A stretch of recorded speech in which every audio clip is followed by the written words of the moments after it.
Hi everyone, Mark here again from Universal Asylum. Now, look, I just thought I'd make this quick little, where am I? I'm here at the Glenside campus.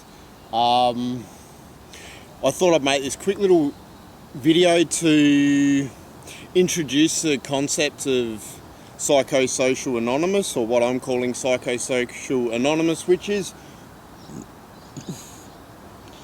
I guess a concept that I began developing throughout my studies into psychology and social work, etc., as a adaptation of 12-step fellowships that I guess applies contemporary understandings of psychology and therapeutic frameworks into understanding or providing, I guess, more clinically recognised explanations for various therapeutic aspects of such fellowships, as well as providing an adaptation of such fellowships that can be applied in a more generalistic sense by, anyone for the purpose of, I guess, personal development.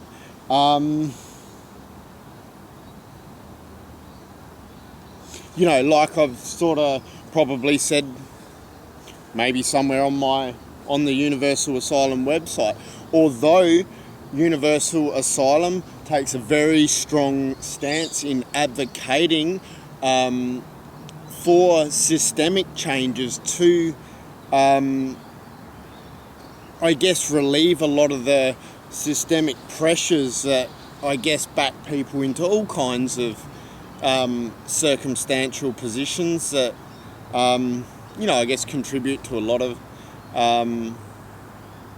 social and economic problems. On the flip side of this, Universal Asylum also strongly, recognises the need for, I guess, personal development on an individual basis, and I guess the value of providing frameworks for people to self-regulate. I guess a lot of, in opposition to our culture of micromanaging everyone, Universal Asylum is, like I said, looking at relieving some of those systemic pressures and encouraging people to self-regulate. However, providing, this idea that everyone needs a doctor to tell them, everyone needs to go to the psychologist, if you can provide, like, what's far more, it's the same principle as teaching a man to fish as opposed to giving him a fish, that style of argument. It's more about providing a platform that is far more efficient for people to, I guess, self-assess and self-adapt to the world around them throughout time. Now, I guess sort of leading into this, what I thought I might do is, I guess, give a little bit of my history of really more in relation to my alcoholism and addiction, and how that led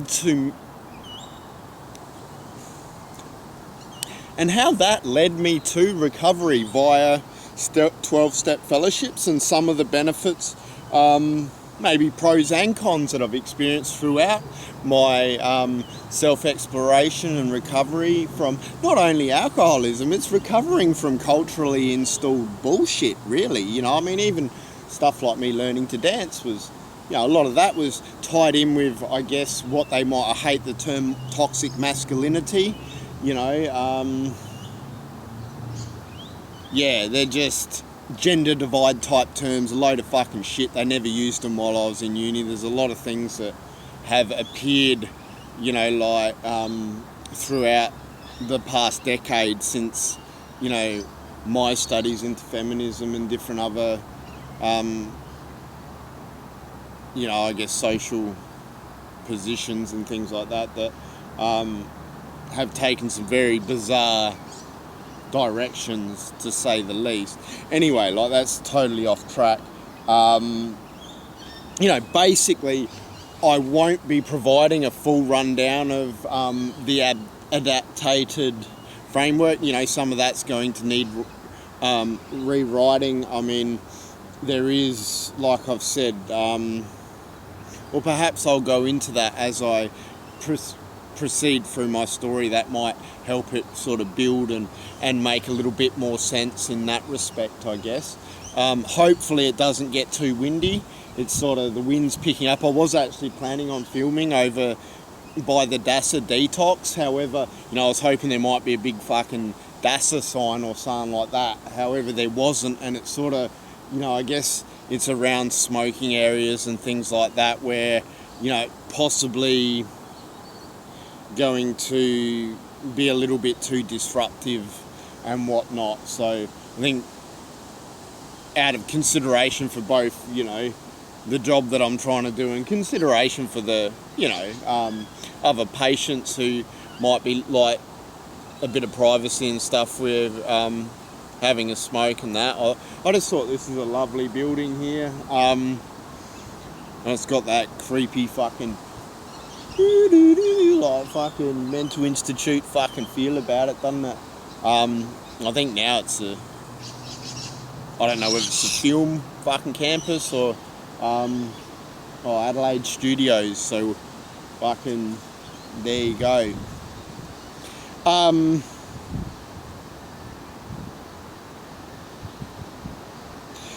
guess for me, what led me to my explorations just happens to have been drugs and alcohol. Now, for me, when I look back to my earliest days, I mean, I come from a long history of, family history of alcoholism. I disagree with, ideas that addiction is due to trauma. There was very little trauma. I think, part of that trauma comes from circumstances such as prohibition, however, I didn't have too much trauma. I had more of a genetic predisposition, which was quite fortunate, I was very fortunate with my upbringing. I had very loving parents, quite a loving family, and that made it, I guess, cleared up some of the, potential excuses and things like that, like reasons why I became an alcoholic. I wholeheartedly believe that, I was born alcoholic. We got more nosy people driving their cars up here just to do a U-turn and fucking have a look. Although maybe they're perving on the pretty building, I don't know. Who knows? Distractions. So I didn't really have much excuses. It wasn't like, I was never molested. My parents were quite protective, very responsible parenting. Like our aunties and uncles, grandparents, no one was allowed to smack us except for our parents.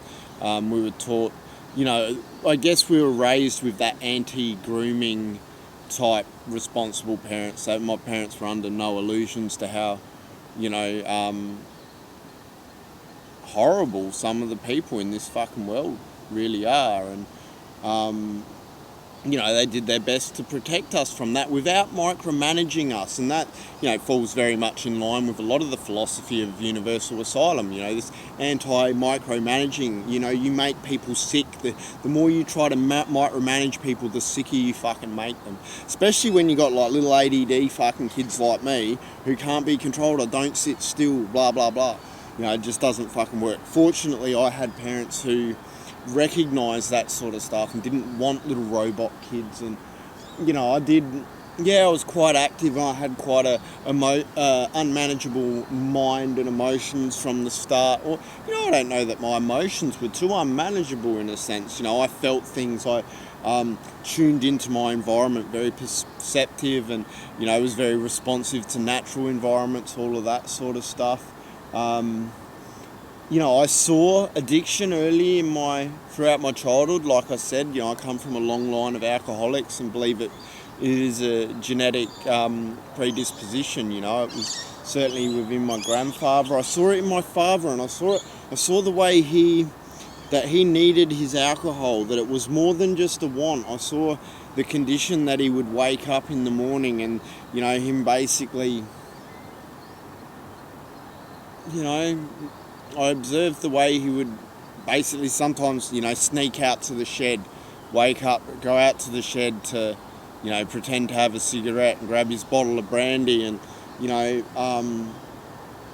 he'd need enough. He'd come out and he wouldn't be able to function until he got that little, might only be a couple of shots in him, just enough so he would be able to operate a motor vehicle to get to the bottle and get some more and start all over again. He was, it was like his medicine, and I could see that he needed it to live, and, then he would turn into Dad.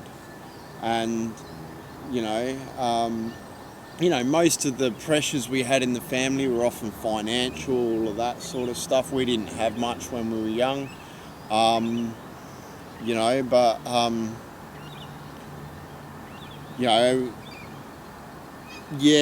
was an interesting man. He sort of had survived a lot, and a lot of his trauma was direct results of prohibition, like I sort of alluded to before.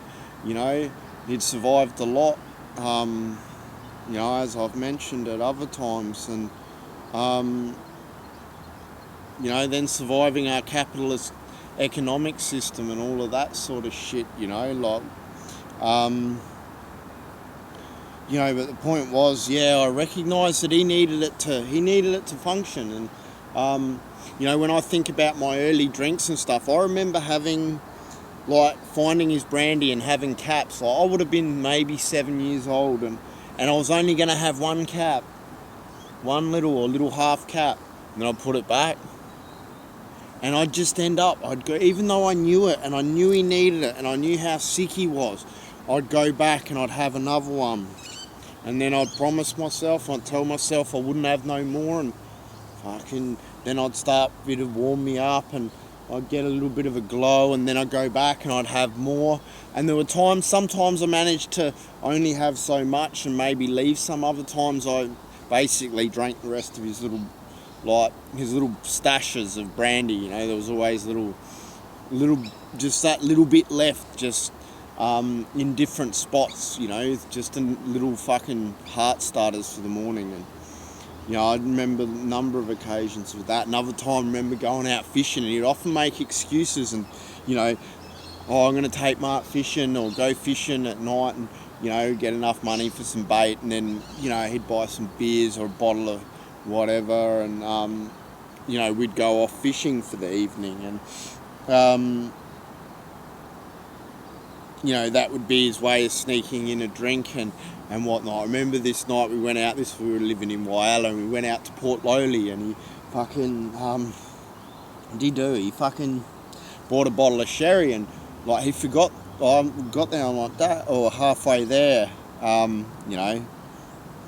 minutes out of town or whatever, and I'm like, oh Dad, I'm thirsty, can I have a drink? And he sort of looked, and he forgot to get me a drink, didn't he? And he's like, shit, I forgot to get you anything to drink. And then I said, oh, can I have some of that?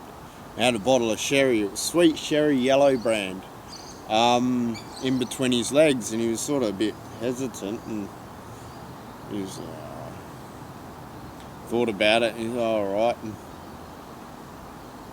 probably didn't think I'd like it, or didn't think I was gonna, and I didn't think he would say yes. I was very young. I was probably only, actually that was, this instance was actually before the brandy. Because we were living at a different house, this was our first house in James Street, and before we actually bought a house, but he said yes, so I fucking got this sherry, and I've just chugged it and drunk as much as I fucking could, put it back between his legs, fucking left it a few minutes, driving along, and like, Dad, can I have another drink? Or can I have another sip maybe? I can't remember how I said it. Alright, well, he might have had a swig in between. And then I've just chugged as much as I could again, put it back, and left it for a little bit longer. Oh, can I have another one? Alright, but you probably said it was my last. And I've just like, womp, womp, womp, womp, womp, womp. If I can put it back, and then next minute he's reached for his fucking sherry, and he's like, fucking looked at me, he's like, what the fuck? And he's like,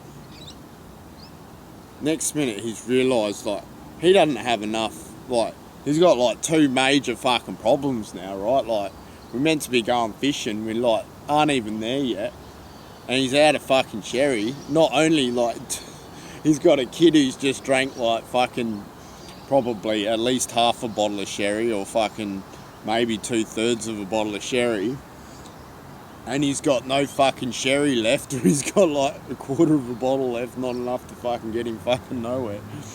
And he's got a kid who was actually really fucking comfortable. I would have been quite happy to go fucking fishing.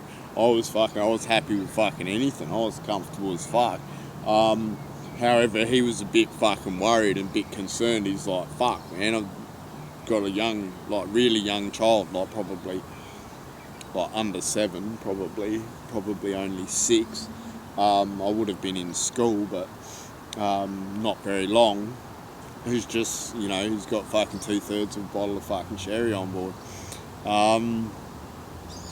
Yeah, so they were just examples of the way that I reacted differently. And there's a couple of ways. It's sort of, part of that was like the craving, that once I start, I sort of have this craving where I go back for more.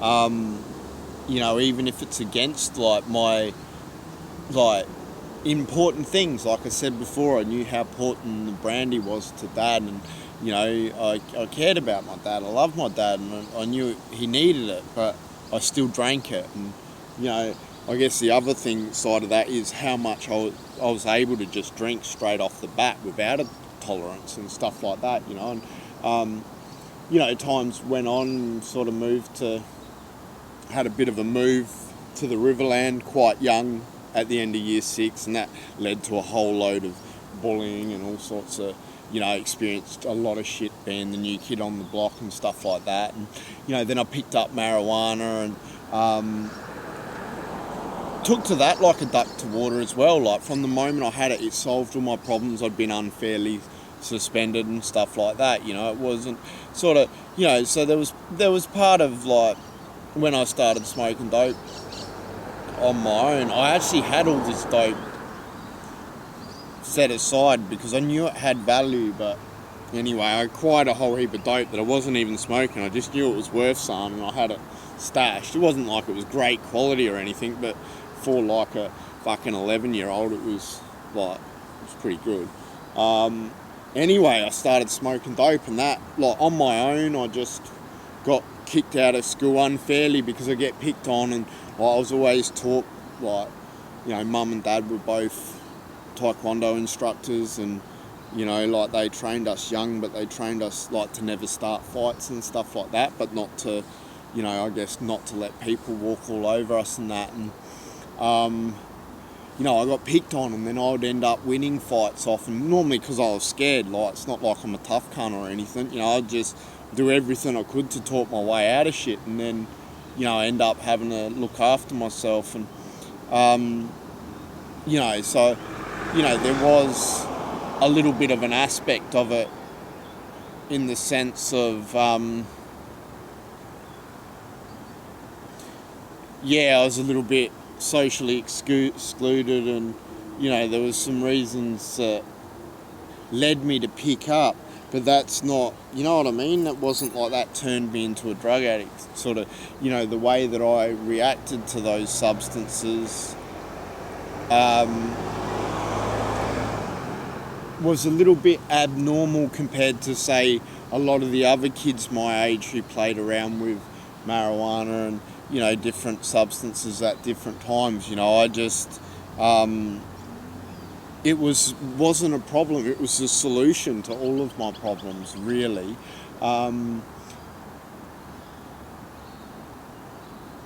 Yeah, in some sense it sort of was, you know. You know, and I guess maybe in some of that sense, you know, Yeah, I mean, I was experiencing some problems, but I also had like, life was pretty good, you know. I was one of the few children with, my parents were still together. We had pretty loving parents and stuff like that. We may not have had much in earlier days, but mum and dad were very loving, and they did everything they could to sort of better our lives and better their position for their children and stuff like that. But yeah, once I started consuming those substances, yeah, they weren't a problem. They were a solution, and they didn't really cause any problems for me. Everything I did, it didn't matter how, they just more enhanced life and sort of thing. I didn't really have too much issues aside from the conflict they created with authority, the teachers, the fucking police, all that shit, you know, which is all once again prohibition rather than the actual substances being as much of a problem. Yes, I did become physically dependent, and physically dependent isn't necessarily that big an issue. You know, it becomes more of an issue when you've got black markets and you've got all these things that, you know, black markets that inflate prices and restrict like access to things. That creates sort of problems. And, you know, I actually had this illusion that I had more control over my substance abuse than anyone else, and, you know, than others. You know, I fitted in with, you know, really it's a relatively large percentage of the population, probably around 10%, at least 8, I would say, at a guess, you know, who are abnormal in the ways that they drink and their consumption of their ability to regulate their consumption of, you know, various substances. And, you know, I gravitated towards those people who use the same as me. However, you know, I did sort of, possibly in a little bit of a unhealthy male ego type sort of driven way, you know, feel like, you know, I guess I had a lot of denial around the fact it appeared that I had more control over my use of substances such as alcohol, because I could hold obscene amounts of alcohol. By, you know, that by the age of 11 I could just pour a bottle of Grant's down my throat like it was water. And, you know, the biggest problems it caused me was, it was quite irritating that it required more for me to, you know, get where I wanted to be, get me in my happy place and what it appeared for other people and stuff like that. But, you know, I took to a duck to like a duck to water. I had continued to experience problems with, you know, bullying throughout primary school and into high school in Renmark until, you know, basically I got in lots of trouble for winning fights. And, you know, then being told off, it was like I couldn't win. It was like I was getting, I'd get picked on, and then I didn't want to fight, and then I would end up getting scared and I would fight, and then I would win, and then I'd get punished by the fucking teachers. So I couldn't fucking win. And even, it didn't matter how much mum and that fought for me. I remember mum saying to one of the principals, has Mark ever reacted violently to anyone who isn't a known bully? And he's like, no. And she's like, does that not say something? You know, it's like they couldn't work out that I was a new kid in town and I might have been experiencing some social issues. So there was a lot of injustice I felt there, and those injustices led to me developing quite a negative attitude in ways. And, you know, like, yeah, there was lots of ways where, you know, I developed other social issues and anxiety disorders, and, you know, I had problems because I had learning disorders and stuff like that. None of that helped. So it all sort of snowballed a little bit, you know. Anyway, I was kicked out of all the schools in the Riverland pretty young because of a combination of all of that sort of stuff. And, you know, that kind of led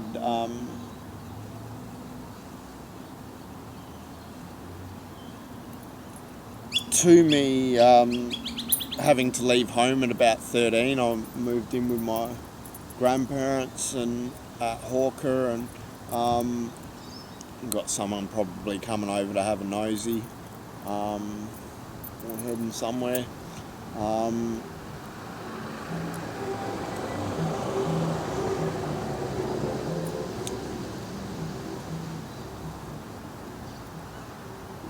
Yes.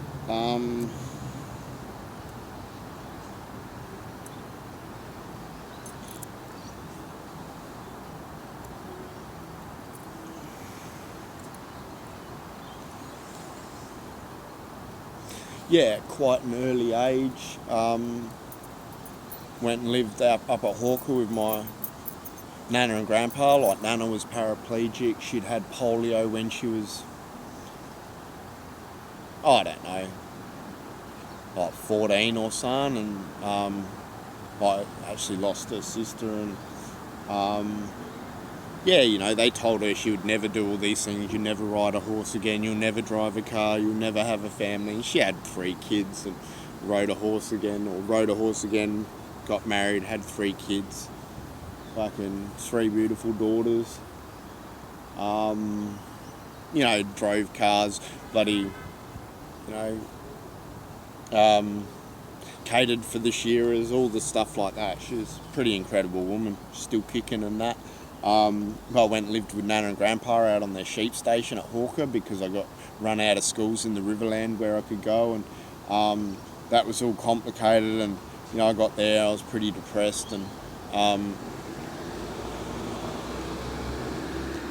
basically, like, the schools in Renmark made me out like I was some sort of monster because I won the fights that I didn't want to be in the first place. Absolutely. So when I went to Hawker, long fucking shit story. Basically, I was allowed to go to 1 class a fucking week for however long until they worked out that I was okay. You know, but pretty isolated, sort of, you know, living on a sheep station, sort of 10 k's out of Hawker. You know, I smoked a lot of dope, fucking depressed, drinking on the weekends as much as I could. Still didn't think I had a problem. They were my solutions, you know. I went out and I related to Grandpa and his little horses and his fucking, you know, windmills, and, you know, like, you know, I don't know that Grandpa ever really related well to a lot of the world. He could relate to nature, and he could relate to his, you know, his animals and things like that. You know, very gentle, beautiful man in a lot of ways. You know, so, but I was very sort of alone, and you know, I spent a couple of years there. It was a big, long story, but, you know, my alcohol and drug use sort of continued throughout that. Once again, I didn't feel it was any problems, and sort of after the 2 years that I spent there, I went to, you know,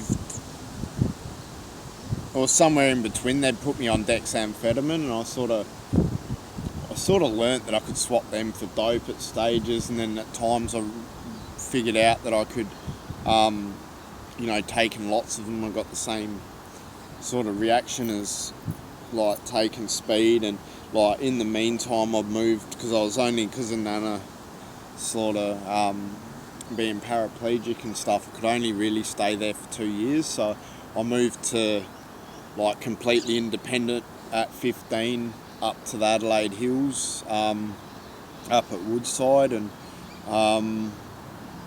you know, moved into a share house, and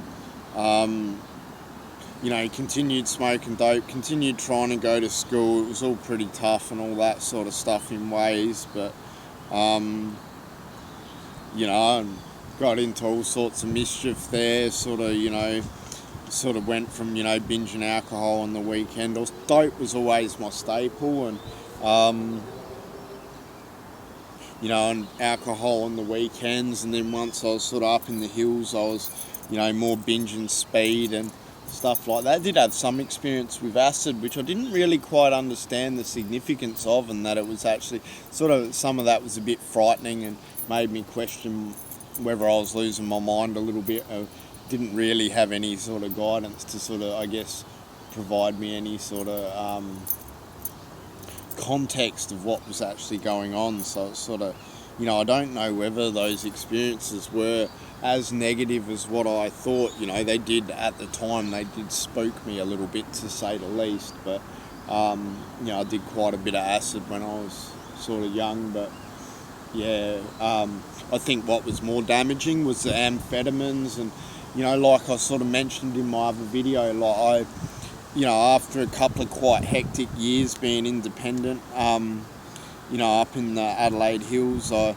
reunited with my father, who, like, my father left, when I left the family unit and went to Hawker, like, mum and dad were still together, and it was whilst I was up at Hawker that, dad must have left not long after me, and then mum, remarried a cop, good old fucking Wally, the most fucking loved fucking policeman that ever walked the fucking world. He's absolute fucking champion. You can't take him fucking anywhere. Take him anywhere in the world and you fucking bump into cunts who love him. He sort of... but yeah, so, meanwhile Dad had gone off and he'd actually finally got recovery, like throughout our whole childhoods, he could never stop drinking. He was loving in ways, but he was also sick in ways. He was sick in a lot of ways, and he was sick in ways that were quite chauvinistic. It was weird. He was such a fucking, he was like a walking encyclopedia, absolutely too smart for his own fucking good. Like, his best mate when we were young was Aboriginal, but in ways he was fucking almost racist, and, it was... So we grew up with, his best mate was Aboriginal. He taught me how to eat sea snails off the rocks, and fucking, we used to have baths with my longest standing friends, and, all sorts of, stuff. But he was a bit of a walking contradiction, a bit of a Jekyll and Hyde in ways, But anyway, meanwhile, he'd... somehow, after many attempts at recovery and finally losing the marriage, whilst I was off, I guess, getting heavier and heavier into amphetamines and other drugs and getting quite messed up, throughout my early teens, he'd found recovery and he'd got over a year sober, and we reunited, and he was a completely different person, absolutely, totally different man to what I'd known. Like, his whole demeanour, his whole far more patient, tolerant, much just totally different energy about him. Anyway, we sort of reunited, and he could see the problem. He was worried about me. He knew that he couldn't tell me to stop using drugs because that wasn't working for no one. It never worked for him, all of that stuff. But he saw basically himself in me, and, didn't want me to go through, like, he was petrified with the stuff that he'd survived in his lifetime. He didn't want me to lose me to, I guess, all the hazards of the war on drugs, whether that be through violence, through incarceration, the fucking mental health industry, all of that sort of stuff. So what he did was basically manipulated me. He knew the one way to control me was drugs and alcohol, and he was growing hydro at the time because that's all he really knew how to do to make enough money to get on his feet and that, and growing dope in recovery, going to AA meetings and living a spiritual life, trying to help others was about what he was doing. And they told him, oh, you can't help your son, you've got to leave him, he'll bring you down. And he knew he couldn't, he knew if he did nothing and I died that he couldn't live with himself. And he's like, he knew he couldn't change me, but he knew if he told me that I could have some beer and some heroin and some fucking dope when I got back from the AA meeting, that I'd go. And that's, so basically that was his only way of taking control of me, was to take control of the drugs. And that, sure enough, it fucking got me to the AA meeting, or to the NA meeting. He got his friend to take me, and I remember, and that meeting planted, I didn't have the stories of them. I didn't have, I hadn't lost wives, houses, cars. Well, I'd written off a few cars by then, or at least a couple. But I didn't, what I related to is I related to what happened when they drank. I related to the way they drank. I related to the craving they experienced. If an alcohol drug, if they run out of dope, if they run out of alcohol, I related to how they craved. I related to,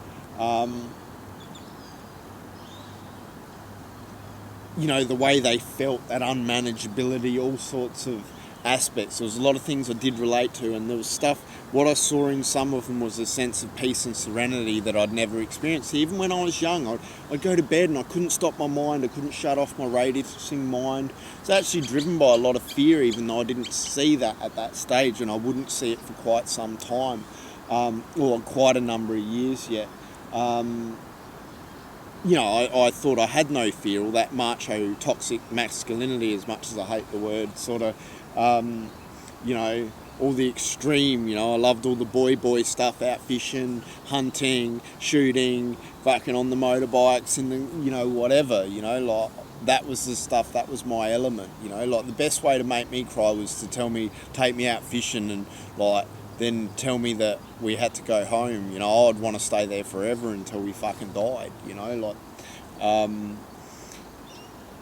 but yeah, I sort of, so that planted seeds in my head that would fuck up my denial. He knew I couldn't be told, but he knew I wasn't stupid, and then he basically, it was like the controlled demolition of a building. Basically, he knew I had to reach my rock bottom hard and fast. He wanted it to be hard and fast, like fucking ripping off a Band-Aid. He didn't want me to be 45, having lost 2 wives, 2 sets of children, all of that sort of stuff. But he knew I needed. So what he did was basically took me to Whyalla, set up a heap of fucking hydro, and then basically gave me a never-ending supply of drugs and alcohol and said, all right, smart ass, now show me how you can control your consumption. And, of course I couldn't. I had no control, absolutely none. And, in the meantime, he hooked me up with all the health services, made sure I understood or had access to clean needles, had access to, my own housing, safe accommodation, had access to, income, was out of the way, out of the reach of mental health. Also, tried to keep me safe from really the underworld and doesn't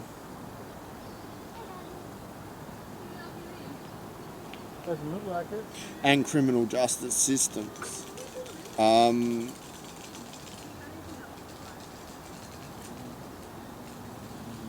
So what it become was like a form of controlled chaos, I suppose, and the idea was to get me as sick as possible, as quick as possible.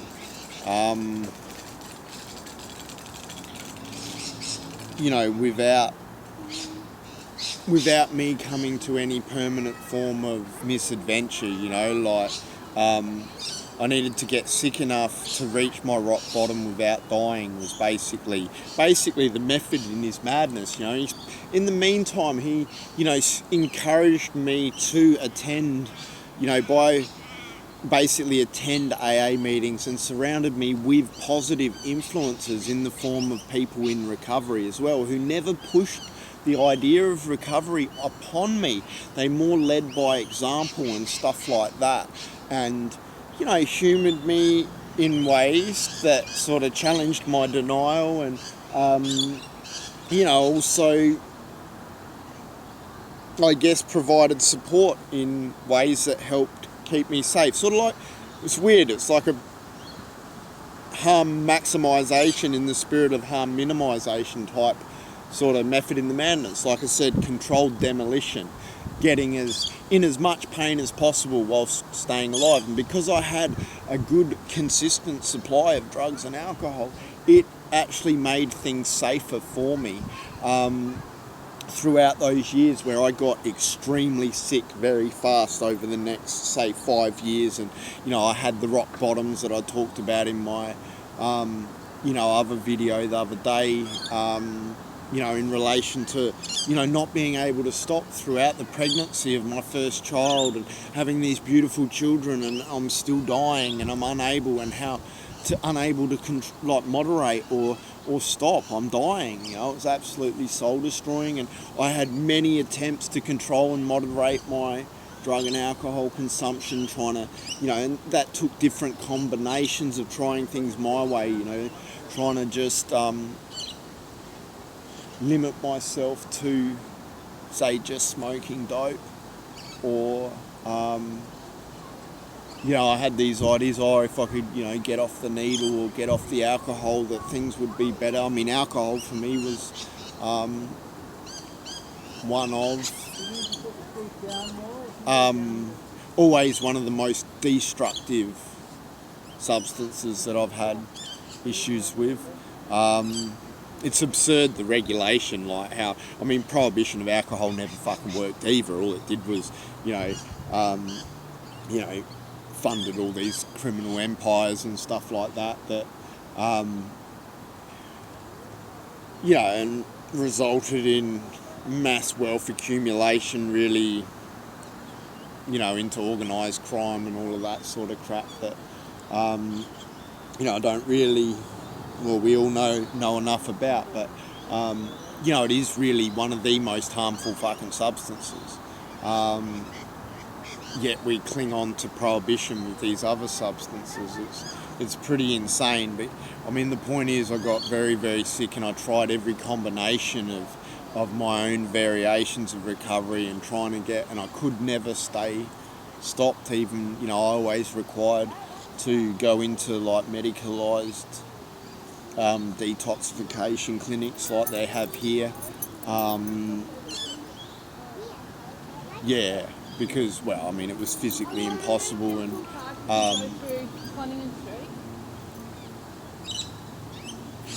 otherwise, like, too dangerous to stop the amounts of drugs and alcohol that I was actually consuming at times. Alcohol's one of the few drugs that can actually kill you in withdrawal. Same with benzos. Not that barbiturates and stuff are around. Or certainly, I don't know that they're used in Australia anymore, certainly very seldomly. But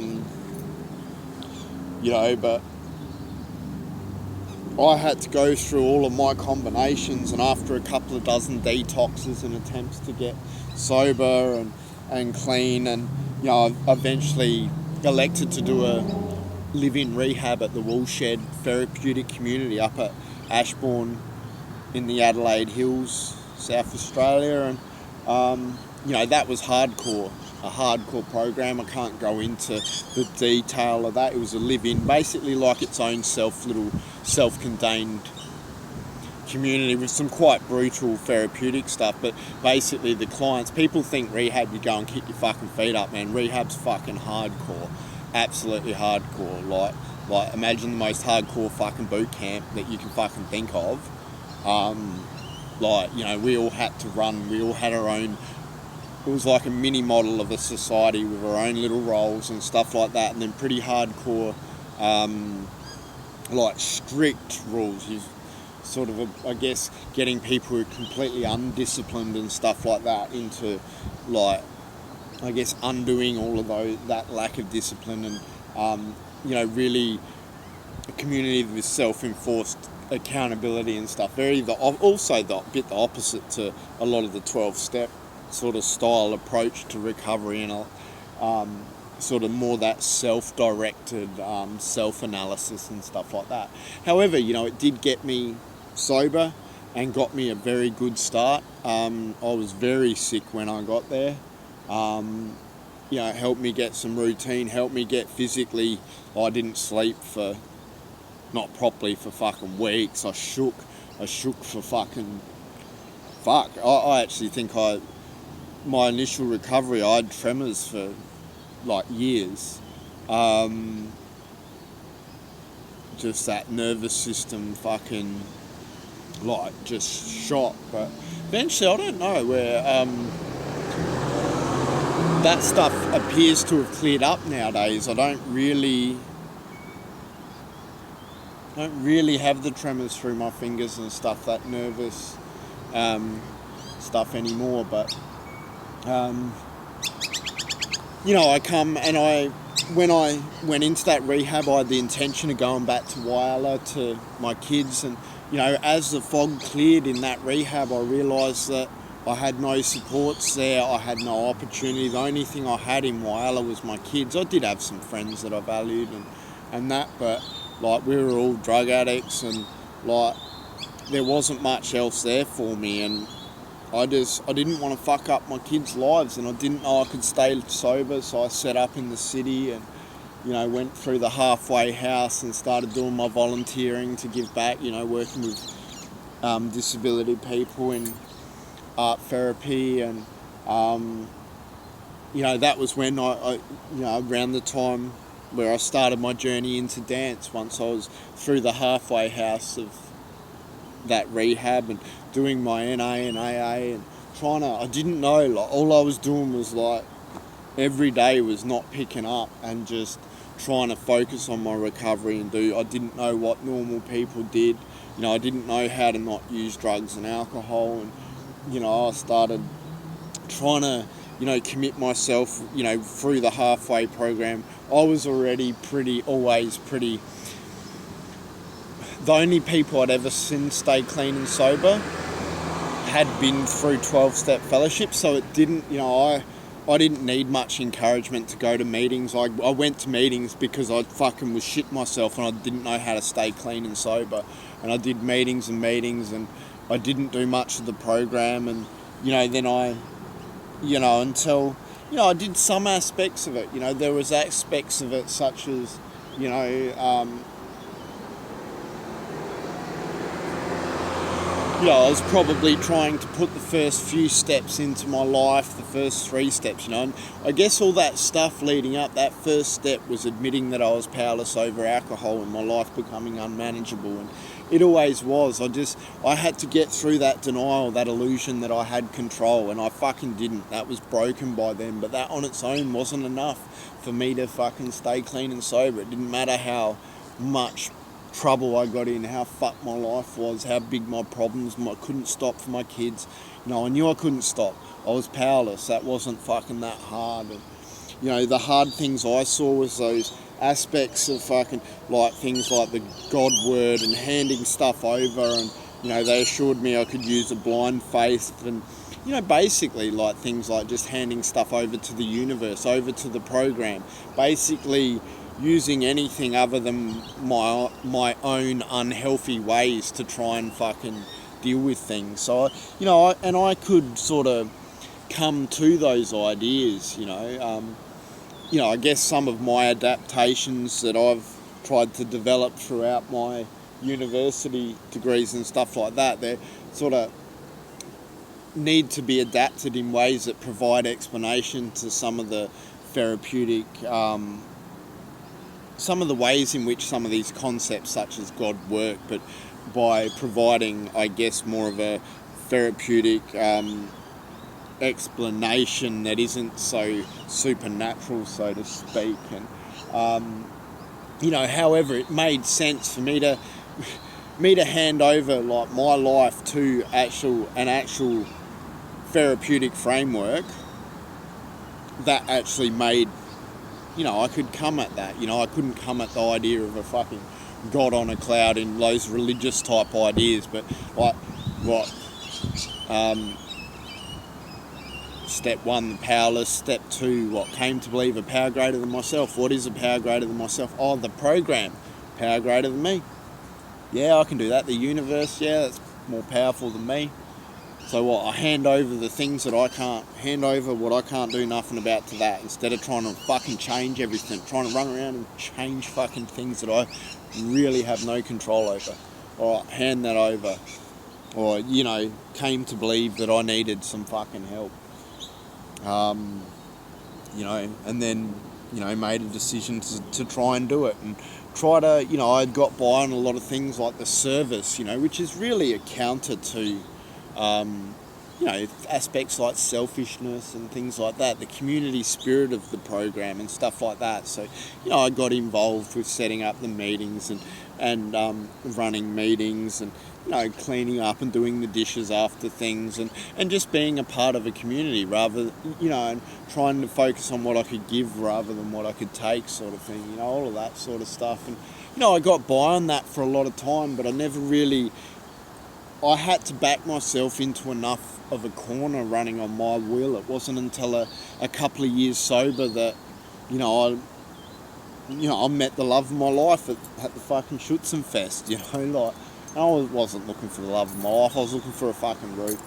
And it scared the fuck out of me when I fucked her around, I was petrified, I wouldn't commit to her, and at first maybe that was realistic, but, I didn't really know why I was pushing her away, and I couldn't let her know how I felt about her. I was petrified, I didn't want anyone having that amount of power over me, fucking hell, whatever, but I didn't really understand what was going on, and I pushed her away, and then eventually she went away, and I fucking lost her, and that fucking just about destroyed me. I was completely suicidal. I was, maybe a couple of years clean and sober. I was fucking in so much fucking pain that I was either going to pick up a fucking alcohol or drug, or fucking end up necking up, or or the other thing that I could do was what a lot of the other people, the people in the room who had a bit more quality of life were suggesting, and that was proceed with the program. So that was when I did my fourth step, which,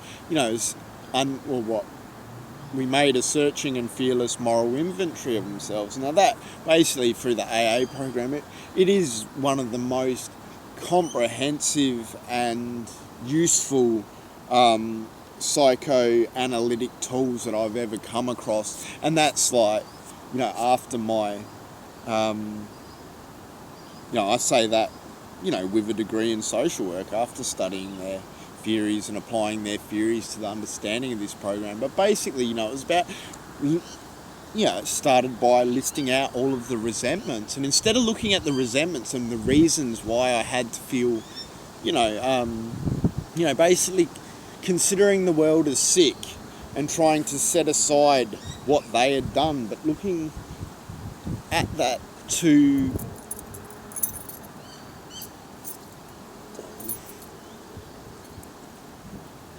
basically analyse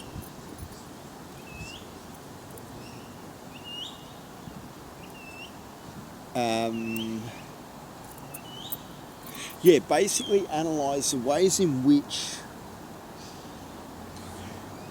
I guess the behaviours of others had provoked fear within myself surrounding the three basic instincts, being sex, security and social instincts, and how that had led to me developing unhealthy, counterproductive and often quite destructive behavioural and thought patterns, whether that be, dishonesty is a massive one, dishonesty with myself, dishonesty with others, selfishness, self-seeking, inconsiderate of others, being, so consumed within myself that I'm failing to consider the needs of others, and based on all of those sort of things, being quite dishonest, manipulative, and behaving in ways that either, aggravate people or push people away, different stuff like that. And I could see that, began to really be able to understand that my behaviour actually did have very real effects on others, even things like being impatient, intolerant, all of that type of stuff. There was ways where, I was sort of almost controlling in ways, and the more that someone is controlling, I know that I repel from control like the opposite ends of a magnet. And I guess the more that I was able to understand myself, the more that I could understand others and stuff like that, and the more I was able to consider the needs and things of others. And, my amends became, by using that, proceeding in the program, so I was able to identify where my part in those resentments were, and letting them go, and the fact that, it was wrong for me to be hanging on to things, even simply that were in the past and no longer happening now. And, how can I use that information to, I guess, improve upon, things in the future. And, so I started applying that once I'd identified that information, I guess there's ways in which the program applied what they called prayer and meditation, but more specifically structured surrounding those, the information inquired through that, I guess, process of psychoanalysis. So where there's fear, identifying the fear and praying for courage, which becomes like a form of affirmation, which is, I guess more clinically recognised in terms of its therapeutic value, unless... You didn't have to get into the playground? No, I don't. I don't know whether you can. I've seen a few people trying. Oh.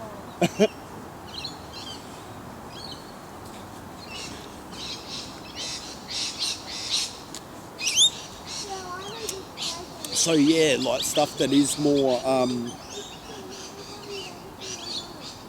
can be explained in terms of recognised therapeutic, I guess, principles and frameworks and theories and stuff like that. So then, yeah, with that information, that would be used to pray or or construct, I guess, specifically tailored affirmation in trying to, I guess, develop a subconscious awareness of the defect of character or character flaw, whilst also not doing that in a morbid sort of way, but in a manner that is striving for the opposing virtue, and then trying to apply that in practicing for those ideals in day-to-day affairs, whilst continuing to work with others and oh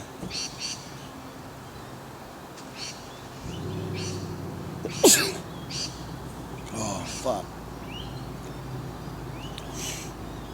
and continuing to apply that same process in a dynamic sort of manner, so it becomes an ongoing self-analysis and adjustment, but in a manner that is also practices self-compassion and self-love. It's not about whipping oneself in any form of morbid reflection.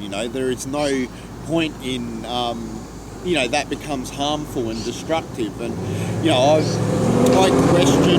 I question a hell of a lot what I've seen. I've watched the amount of people that I've watched die over the last 25 years coming through our government-endorsed rehabilitation facilities and stuff like that. I've seen counsellors turn around and tell people that... so you've got someone that's taken 20 years, everyone told them they've got a problem, they can't admit it. They finally admit they're an alcoholic, and then they go into a government rehab, and then have some fucking dumb cunt counsellor saying, "No, you're not an alcoholic, It's like they act like it's negative for someone to admit to actually having a problem. The first step to solving any problem is admitting you've got a problem. No, telling yourself you've got a problem, it doesn't make the problem happen. It's the first step to a solution. It's simple as that. And then that particular counsellor, you know what he told him? Oh, you can have a social drink. Yeah, you know what happened to that bloke? He's fucking dead. He's fucking dead, Craig.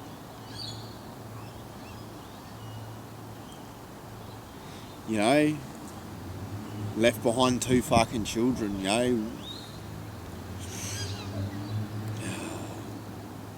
I've seen it, and I've seen it over and over again. Really, a lot of your government recognise they do not understand, when you've got, there is a certain percent of the population who are physically different. They respond different. You can't treat them to... And that's where some of the flaws is with this whole trauma idea. It's not just trauma. Some people need to recognise that they can never...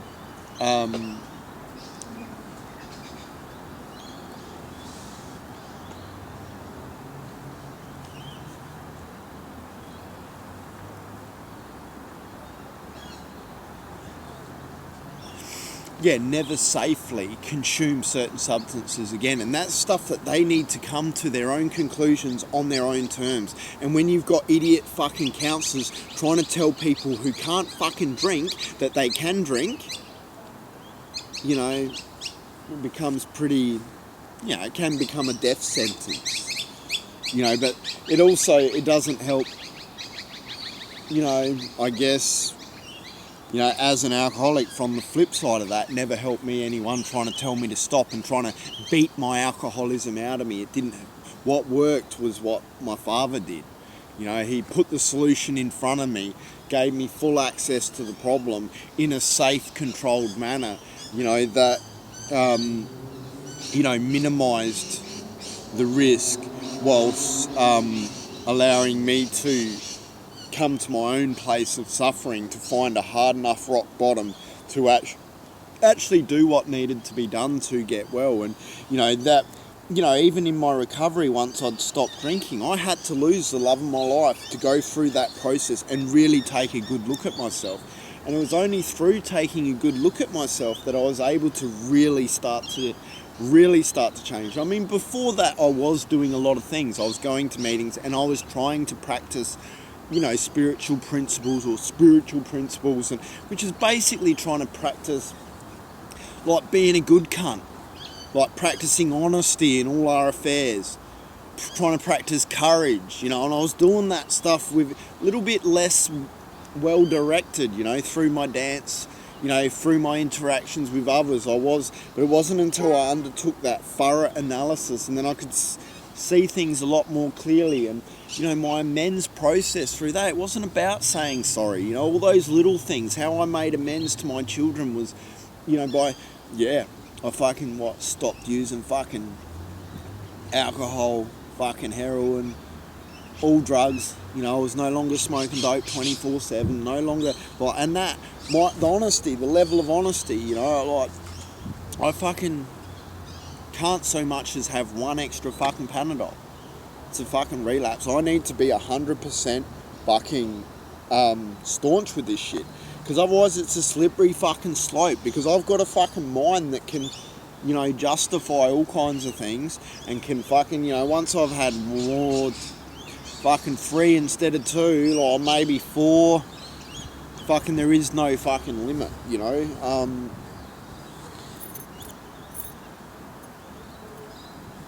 So the amends becomes a whole combination of little things in tidying up all aspects of my life, even stuff like, you know, practicing patience, tolerance, all of that, acceptance, all of that sort of stuff enabled me to be more present, more productive father and stuff like that, mate, and allowed me to be more considerate and kind and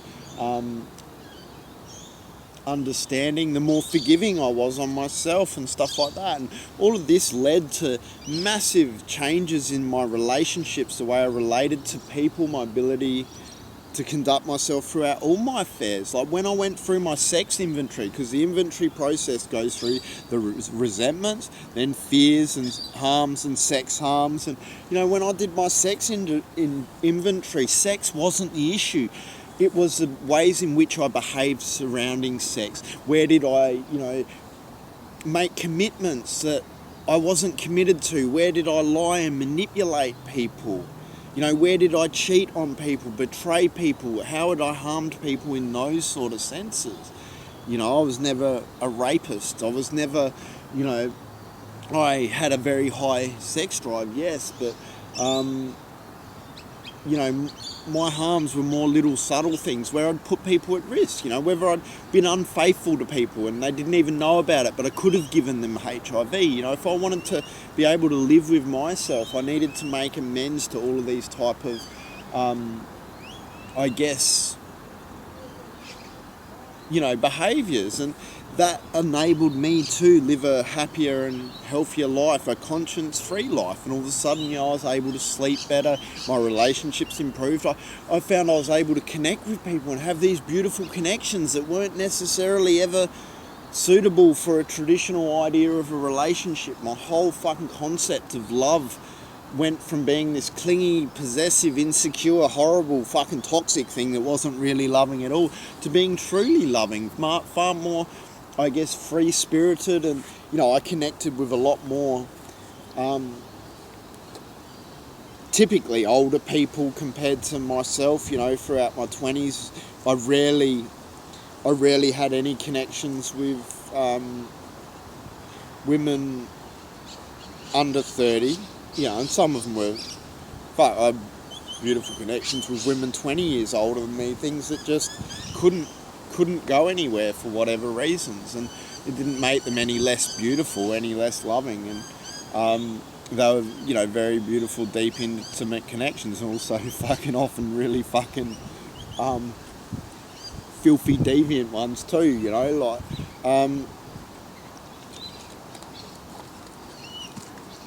but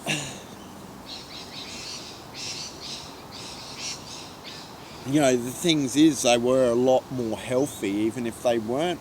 You know, it was, I guess, shedding a lot of those culturally installed ideas of how things should be and what a relationship is, and, you know, what love is and all of that sort of stuff. And, you know, that, through doing so, had far more success, and then that led to my studies and led to my university degree and being able to succeed with all of that sort of stuff. And, you know, that understanding that I'd developed within myself throughout my recovery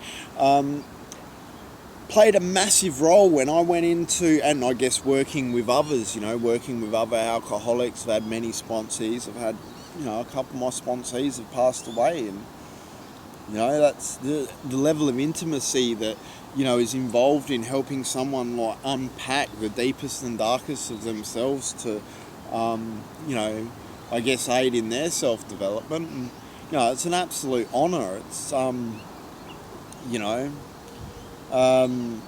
very intimate, special stuff. You know, and we're all very similar, really, when it comes down to you know, the typical fucking worst of ourselves, but, you know, and our fears, and, you know, we're all a lot of parallels. We're not, you know, we're ultimately all fucking human, you know. You know, but a lot of that drove my community spirited, you know, leading to, I guess, a career surrounding, you know, working with other humans and stuff like that. But that human understanding, you know, as I went through those, my studies into psychology and sociology, like psychology and their theoretical frameworks helped me understand all different aspects to the program and how that could be adapted, I guess, so that it could be applied to the personal development of, you know, really any individual, just for the sake of even deconstructing outdated, culturally imposed value systems. I mean, the other flip side is, I think we need to stop, you know, indoctrinating people into these old, outdated value systems surrounding relationships. You know, as relationships structures become more diverse, you know, we need to be, I guess, raising future generations to be a little bit more open-minded in, you know, the realities of exploring stuff, so they're not imposing these fairy tale ideas of a relationship upon people. But, you know, yeah, I guess I use those therapeutic frameworks to start understanding different aspects of that process, or psychotherapeutic framework, and looking at alternate explanations for the ways that they used God. And I could see very clearly there was a few different ways that they used God in 12-step therapy. Fellowships, you know, firstly, so God can be anything you want. It doesn't have to be, it's not a religious God. It's, you know, handed over to the universe, to the program. Like what? So if you can't change it, if I can't change it, if I've got a fucking piece of shit that I can't change, Like, hand it over. Chuck it over to God's fucking yard. It's like chucking the dog shit over the fence to next door. If God lived next door, you just chuck it over there and then you don't have dog shit on the lawn. Like, if I can't change something, if I can't do fuck all about something, what the fuck am I thinking about for? It's fucking stupid. It's not rocket science to, I mean, we can all be guilty of that type of stuff.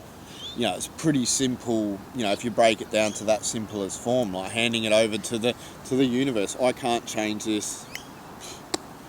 There you go. It's fucking pretty logical.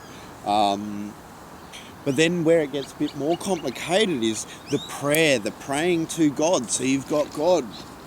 Once again, like, you've got God, and like, you've just taken a look at yourself and gone, but I'm a selfish cunt because I'm afraid of, like, my needs not getting met, whatever. I'll pray to God and go, God, I'm a fucking selfish cunt. I could do with some fucking courage around that. So I make that sort of almost like an affirmation, sort of like affirming to myself what the problem is, what the solution is, and then I go out in the real world and I practice fucking courage. So that, I guess that affirmation helps provide like a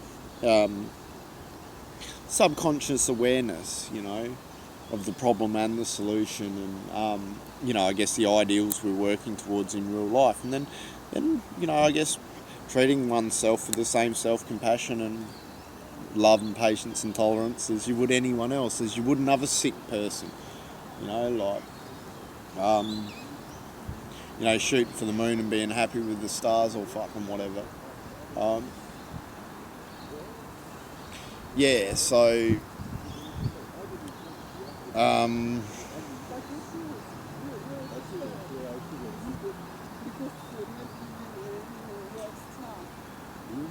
There was that side of things, but then there was also, the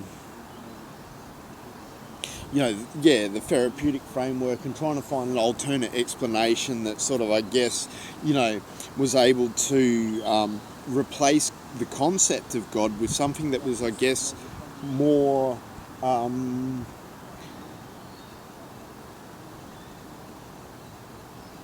compatible with I guess recognised clinical frameworks, etc.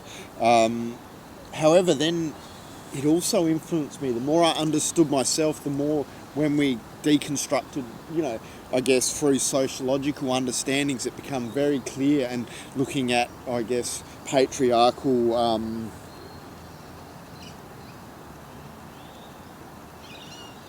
institutions of social control and all the stuff that goes with that. It was very clear how a lot of these institutions and governments used fear surrounding those same base three instincts, sex, security and social instincts, to, I guess, control and manipulate people in all sorts of ways. You can see it riddled through religion.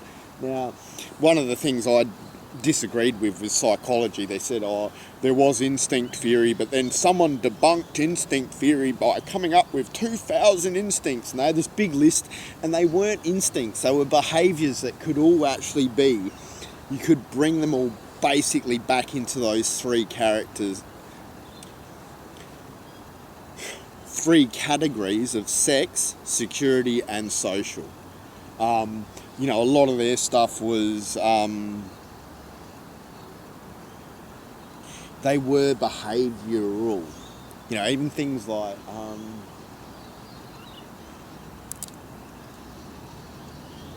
like protective type stuff, that's security. But even things like eating, it's security. Shelter, security. But see, where a lot of our stuff, there's a lot of crossovers as well, because you get people who are feeding the wrong instincts for the wrong reasons. Things like, like the term trophy wife. They're feeding their social instinct. They're, I guess, making commitments to someone they're choosing their partner not necessarily out of pure reasons, but more out of social perceptions and things like that, and, which all becomes, there's lots of different crossovers where things can, become blurred. People marrying people for security as opposed to, I guess, more pure reasons, marrying someone you don't love because, whether it's social or security, because that's the one that, everyone, expects you to, and, they're going to provide for you, and, or provide for you in really more superficial ways, whilst maybe failing to, provide for other needs and stuff like that. I don't know. It's sort of, all of that did, and I guess throughout my inventory, I could see various ways where I'd,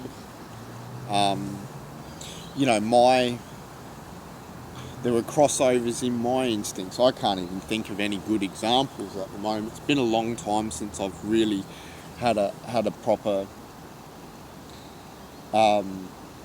look through a lot of that stuff. And the more I applied sort of the opposite in, I guess, my own behavioural modification, the less they became an issue. I don't, the more secure, the more I practice courage, the less jealous, the less insecure, and all of that sort of stuff I become. And the less I experience, the less I experience problems with that stuff, pushing people away, whatever. All of that stuff becomes, I think is, invaluable for anyone to do I guess for self-development and self-exploration, understanding, and all of that sort of stuff. And unfortunately, if anyone else is like me, you've got to back yourself into a place where you almost want to fucking die before you take a good hard fucking look at yourself. All of that has been a massive journey, and I guess, even when I look at the way that I was fucked over, she destroyed everything. She targeted all of my, after I'd put in all of this work to better myself and, treated everyone well, and then I fucked up and stuck my cock in a fucking psychopath who, attacked my sex instinct, because I didn't want to be with her. Well, I'm going to gaslight him. I'm going to make him beg for his belongings back, scream in his face how good his dad dying is, tell everyone he's obsessed with me so then he'll never get a fuck again. Get fucked, slut. Destroy my career, after, absolutely insane. And I couldn't comprehend. Her behaviour just didn't make sense. I didn't understand. I blamed myself for it. I didn't, I thought I must have done something who deserved it. I couldn't comprehend someone being so fucking evil. Over the years, the last 25 years, I've seen so many people die trying to recover from alcoholism. I've seen so many miracles as well. I've seen, I couldn't count how many people I've seen lose their lives due to the war on drugs, due to really, and I don't want to say that sound like I'm hacking on all fucking workers, because there's a lot, met some amazing workers through BASA, a lot of the nurses and that, fucking detoxed, not here in Warranilla, the old Warranilla on Osmond Terrace, fucking couple dozen times. I have detoxed here at the Glenside campus probably at least 4 or 5 times. I've been through the woolshed twice. If the government want a referee about Mark Parker, don't talk to those idiots at the RAH who, asked me 2 questions which I refused to answer, and then they called me delusional. Go and talk to Amanda, who watched me under close fucking observation at the Woolshed Therapeutic Community for 12 months of my life. Ask her where my value systems come from, where even the fact where I'm standing up to the governments. Ask Amanda at the Woolshed how that relates to my experience at the Woolshed with, I guess, things like Huddle, where they encouraged us to stand up and speak up against lack of integrity and stuff like that. You know, my whole value systems, you know, these are people who have seen the way that I operate. I mean, she met me originally when I was 22 and I'd spent half my life a fucking drug addict. For years, I maintained contact with the Woolshed. I went and celebrated my birthdays there. I've taken other clients of theirs out on outings and sponsored people who have gone through the Woolshed. Like, you know, they were very aware of my, you know, I went and done AA presentations and different presentations up at the Woolshed and in Detox, not for quite a number of years now, but the point is they've known me over those fucking years. You know, throughout my journeys into becoming a dancer and you know, before I ever went to university and got my social work degree and etc. You know, I mean, I've been through the Woolshed both before my career as a dancer and social worker and after. And Amanda was actually working there both times. I can't remember her last name, but anyone at DASA, you know, anyone from the government who wants to ask who the fuck I am and whether I'm fucking reliable, ask Amanda for a fucking assessment. There's a few staff at Galliamble who also, you know, another live-in rehab who have watched me and understand where my value systems have come from and my integrity surrounding all of this stuff. And also, you know, that can confirm a lot of these processes. You know, I guess, you know, I never probably had dreamed of when, you know, I suppose, and that's one of the, I guess, contradictions with sort of the AA program. It was sort of more about, like, putting aside the behaviour of others whilst analysing yourself and working on yourself, where the Woolshed was a little bit, there was that self-development, but you would also pull others up and stuff like that, where I think it's important, before undertaking any sort of form of activism or trying to help and work with others to make sure that you've swept your side of the street first and done your best to understand yourself, and so that you're not so much projecting your fear and insecurities upon others. I mean, you see that a lot with people trying to help alcoholics, particularly like Al-Anons, codependents who come in and they try to micromanage people with drug problems and try to fix them. And it's often more of a projection of their fear onto others rather than, and it's not quite as loving as they often like to think it is. They're the type of people who take hostages, and they may have very good intentions, but you know, they just, I guess, have a lack of understanding of themselves and others to really, you know, and often end up causing a lot more harm than good.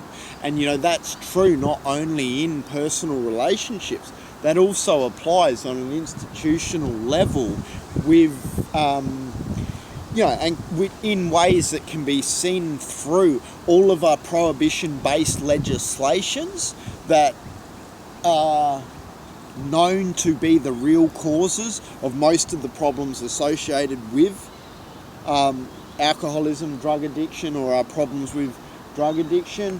You can see it through a lot of the shortcomings of our health services aimed at trying to facilitate recovery, and you know, sometimes that often costs lives. You know, we do make things as dangerous as possible.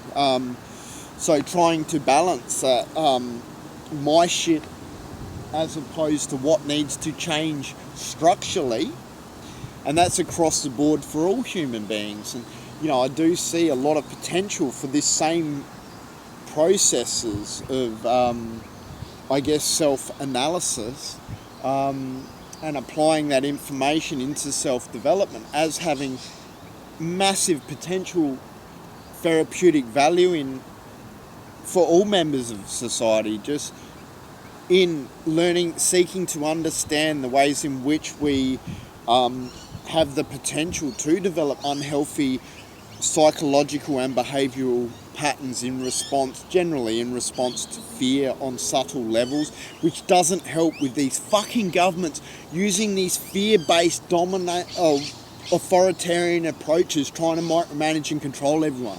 All you do is you perpetuate dishonesty. You know, you perpetuate a whole range of problems. You perpetuate fucking anxiety. You know, when you look at the level of fear and stuff throughout the media, and then you want to turn around and go, oh, look, 60% of the population is experiencing mental health. It's because you're fucking abusers. You are fucking abusers. You're controlling, you're manipulative. You're fucking installing fear in people. You're fucking projecting all that shit and trying to micromanage fucking every cunt, and you're making everyone fucking sick, you dumb cunts. You know?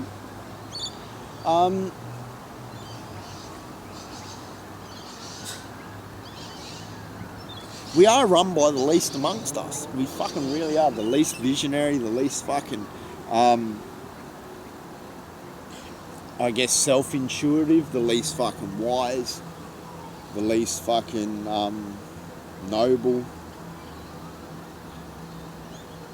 Yeah, and that needs to change. You know, and we do. We could very much benefit from thorough processes of self-analysis that, you know, and creating systems that allow people more freedom to self-regulate. You know, and that's not only in terms of, you know, their behaviour, but in terms of their consumption of various different things. You know, and then by, I guess, creating systems where people are able to more safely and freely be more open and honest and practice courage around this sort of stuff, we're able to accumulate more accurate information to feed back into informing our human understanding, and I guess also in more efficiently and accurately informing social policy and the distribution of services or resources between services and individuals, in ensuring all members of our society's needs are more greatly fulfilled. You know, and that stuff, you know, when you look at the waste between all these competing bloody services, can you imagine an automated system that fucking, where people are safe to just freely give their information, and it just automatically, or, you know, as automatically as possible, directs that information into informing social policy so the needs are met. You know, no longer having, like, when you look at how much these people, you know how much money when these people stand in Coles with the fucking, you got some burnt out cunts fucking collecting money. Half that money goes back into the collection organisation. Like, some of them it's only fucking like 18% or something goes back to the charity. Charity gets fuck all. You know, and then you've got charities justifying their fucking need to exist. We don't need we don't need businesses justifying their need to exist. We need an accurate fucking way, a way of efficiently and accurately assessing exactly what we fucking need across the board. You know, complex, multifactorial, factorial fucking analyses that adapt throughout time that adapt in a timely fucking fashion. We don't need shit going back to fucking a bunch of fucking dumb lying cunts fucking through Parliament in 6 months fucking time, when we've got a society we've reached a point of evolution where things have the potential to change so fucking fast, particularly with the types of technology. We cannot keep up with it with our outdated systems. You know, and we need people who actually understand humans to be building these systems to facilitate these complex fucking, you know, it's a pretty complex task